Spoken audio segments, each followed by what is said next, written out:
ভাত না রুটি, কোনটি বেশি উপকারী? এই প্রশ্নটি অনেকের মনেই থাকে। সো চলুন দেখে আসি, ভাত নাকি রুটি কোনটি বেশি আমাদের জন্য গুরুত্বপূর্ণ। সারাদিনে যত কিছুই খান না কেন, অন্তত একবেলা ভাত না খেলে মন কেমন করে। এই হলো বাঙালির বৈশিষ্ট্য। বেশিরভাগ বাঙালির ওই প্রিয় খাবার হলো গরম দোয়া ওঠা ভাতের সঙ্গে জাল জাল মাছের ঝোল। আধুনিক সময়ে আমাদের খাদ্যাভ্যাস অনেকটাই বদলে গিয়েছে হয়তো, কিন্তু ভাতে অভ্যস্ততার বিষয়টি এখনো রয়েছে। ভাতের বদলে আবার রুটি খেয়ে থাকেন অনেকে। কেউ কেউ মনে করেন ভাতের থেকে রুটি বেশি উপকারী, কেউ আবার মনে করেন ভাতই বেশি উপকারী। তাই এর মধ্য থেকে কোনটি খাবেন তাই নিয়ে দ্বিধাদ্বন্দ্বে ভোগেন অনেকেই। তাই জেনে নিন, ভাত বেশি উপকারী নাকি রুটি। 30 গ্রাম ভাতের ক্ষেত্রে কার্বোহাইড্রেট থাকে 23 গ্রাম, আবার 30 গ্রাম আটার ক্ষেত্রে কার্বোহাইড্রেট থাকে 22 গ্রাম। ভাতে প্রোটিন থাকে 2 গ্রাম, আর আটা বা রুটির ক্ষেত্রে প্রোটিন থাকে 3 গ্রাম।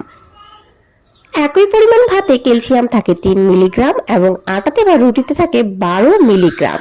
ভাতে এনার্জি থাকে 100 ক্যালোরি ও আটাতে থাকে 100 ক্যালোরি।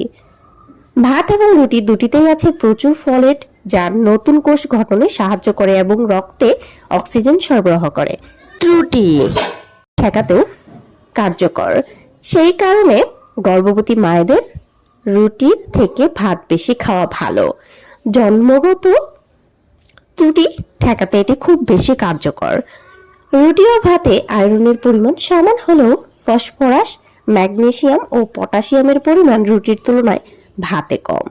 সব মিলিয়ে ভাত রুটি দুটিতেই রয়েছে উপকার। আর চিকিৎসকরা মনে করেন ভাত ও রুটি মিশিয়েই খাওয়া উচিত। দুটি খাবারই শরীরের কোনো না কোনো প্রয়োজন পূরণ করে, যখন যেটা বেশি প্রয়োজন, এবং দুইটা সমান পরিপ্রেক্ষিতে রাখাই আমাদের জন্য উত্তম কাজ হবে।